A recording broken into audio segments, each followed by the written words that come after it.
What's going on today, guys? Welcome back to another episode of Plug and Policed. I'm your host, Mass Vader. And today we'll be checking out Unison Audio Mangler. You guys have been in my DMs and in my comments bothering the shit out of me, asking me to do this, and I finally cracked and paid for it myself. I had to pay for it, and I couldn't just get a free trial, as people say, because it requires an iLock. So let's check out Unison Audio Mangler. Let's see what it is here. Okay, impress any listener by adding crazy power to your bass, 808 drums, melodies, guitars, and more. Get instant inspiration as you hear sounds come to life in real time. Simple and easy to use, only 4 knobs. I'm sure that's not a cop-out at all. Say goodbye to weak sounding mixes forever. The perfect combo of analog digital distortion and compression for a unique hybrid effect. Analog and digital distortion and compression, that's unheard of. That is extremely unheard of. That's definitely something that hasn't been in music for years and years and years and decades. Who's this little character here? Is that Gengar? Alright, never mind, I'm sold. The world's first and only hybrid distortion plugin that's super easy to use and sounds amazing on everything. So, I think what they're doing here, it's not that they're claiming it's the first and only hybrid distortion plugin. They're claiming that it's the first and only one that's easy to use. I know a sausage that may disagragree with this. We're not gonna listen to any of the, maybe we can listen to the demos on the website. I heard they're bad, so. Okay, the drums, before, we're just gonna play one from each here. We'll just play the top ones. Before. Okay, now after. Well, it totally ruins the kick, but I mean, I wouldn't expect distortion to not ruin drums. Like, usually if you're doing that, you're gonna want to mix it in here. Okay, the bass, before. Then after. Nothing special. 808s, before. After. Definitely not something you could achieve with other plugins. Now it's time for me to give my thoughts on it. It's fucking bad. So I went through and looked at what each knob does on it. There's essentially 4 knobs. The first one is Mangler, which applies a one-of-a-kind hybrid distortion and compression effect. And it took them months of testing to dial it in. Destroy knob. This knob applies our most aggressive analog distortion to make your sounds melt the faces of your listeners. The bite knob. This knob applies spicy bit crushing to give your sounds the extra edge and uniqueness. Spoiler alert, it's not spicy bit crushing. It's just normal bit crushing. There's no such thing as spicy bit crushing. Bit crushing sounds like bit crushing, okay? The 4th knob is expand knob. This knob applies pristine quality stereo width to give that ultra wide sound that shines through your mix. The interesting thing here is they're really overselling this because it's just a basic stereo widening knob. Same thing with the bite knob. They're overselling it big time. So I'm gonna give you a list of the pros and cons here after my thoughts on using it for a little bit. Pros. It has Gengar on it. Wait, that's not Gengar? Other pros. Let's see. Where's my phone? Let's see. What are the other pros? That's it for the pros. Cons. It doesn't have a dry wet knob, which is kind of shocking. I don't know why you wouldn't have a dry wet knob on a distortion plugin in the year 2022. It's not the year 2002, buddies. There's no output gain / ceiling knob. There's only an input gain knob. There's no oversampling either. A lot of their competitors have oversampling that do the same sort of features, such as Nani. Although I would say Nani is more of just a straight up distortion plugin. I don't think it has a compression feature into it. I have more thoughts on Nani though after this and other alternatives, so stick around for that, okay? The bite knob is literally just a bit reduction knob. It's not even a special bit reduction knob in any way. Like, I could literally mimic it myself with just a bit reduction tool in Ableton.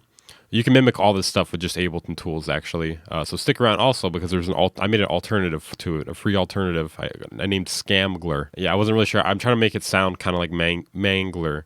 Scamgler. Another thing I noticed about this is it's not transparent with all the settings completely turned down. I recorded a little clip here. Maybe I could show you guys that, in which I turned it on and off. And what essentially happened is it brought the ceiling of the sound up to 0 decibels, but it still sounds virtually the same. I can maybe compare the RMS ratings to or something.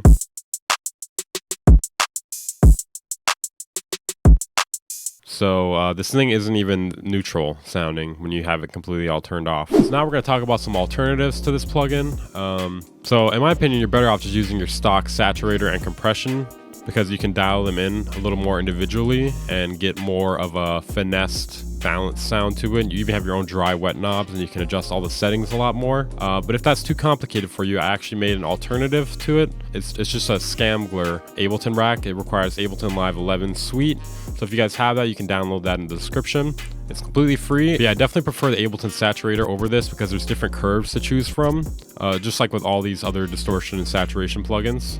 Whereas with this one, it's just a knob. It's just a few different knobs. The only way you control the way it sounds is the more it like drives it, the curve of it, you know, and the like type of saturation or distortion it's doing. But some other free alternatives that I've noticed that you could use would be Camel Crusher, M Saturator, or M Wave Shaper. All of those are probably pretty good options. They're all completely free. I'll link all those in the description if you guys want to get those as well. What I won't be linking in the description is Unison Audio Mangler. I am not going to help them sell any copies of this. If anything, I'm going to do the opposite and try to get people to not buy it. You may say, why do you have such a massive hate boner for Unison Audio? It seems like right out the gate you have a massive hate boner. And it's complicated. There's several things about their company I don't like. Their selling tactics are not very good, or they're not ethical, I should say. They really try to oversell what they have. The only good thing about this one is it's only $27, but spoiler alert, it's not worth $27. Like this would be a decent free plugin at best, you know, and even then it's still missing some features, some like critical features to make it like good or usable, you know.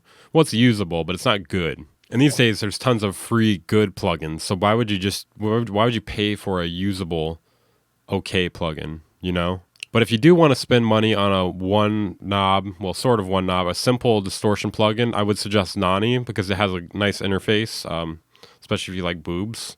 If you don't like boobs, it has different interfaces as well. There's a banana, I believe. I don't know what other ones there are on there. I can't really remember. I just use the banana one, to be honest, because I do think the whole boob thing on there is kind of it's a bit immature, guys. Fucking grow up. Yeah, on the plus side, it doesn't feature a Nintendo character, and it has oversampling, and it has a dry-wet knob. I still can't believe this Unison Audio Mangler thing doesn't have a dry-wet knob. I don't know what the hell they were thinking by not including that. It must have just completely slipped their mind. Another thing I noticed after signing up and buying this plugin is they've been emailing me about like 5 times a day ever since this. Not personally, but they constantly are emailing on their email chain. It's actually insane, the amount. Like I've gotten like 15 emails since I bought this thing. Like, I don't even know how they're doing it, to be honest. It must be the only thing they do. On the plus side, though, this plugin hasn't mangled my wallet too bad. Only $27, so, you know, I guess that's one positive outcome. It'd be nice if I didn't have to mangle my wallet at all, though. The only other problem is it's not really much of a plugin. It's kind of just like it's like half of a plugin. And it's not really bringing anything that new to the table. I don't know. It's basically just Nani with some compression in it and less options for distortion types. There's no options to change your distortion type with this, whereas on Nani there's like 5 times 2 different options, so like a combination of 10 total, I guess. Anyways, I consider this plugin busted. I'm your host, Massive Hater. I give Unison Audio Mangler I don't know, like a 1 or 2 out of 10. It's not very good. It's not worth paying for. It's not that expensive, but it's just not good. So, you know, it has no use to me. I could just use free plugins that do the same thing or better, or I could pay for something cheaper that's better. So, you know, not worth it. Sucks. I'm over it. I'll see you guys next time. Make sure to subscribe to the channel if you haven't. Trying to get to 20,000 subscribers by the end of the year. We've got approximately 5 months. We've got 5 months so far, and we're doing okay, I think. But also check out my Discord, Patreon, Twitter, Twitch if you want to support the channel. And I'll see you guys in the next video. Balls.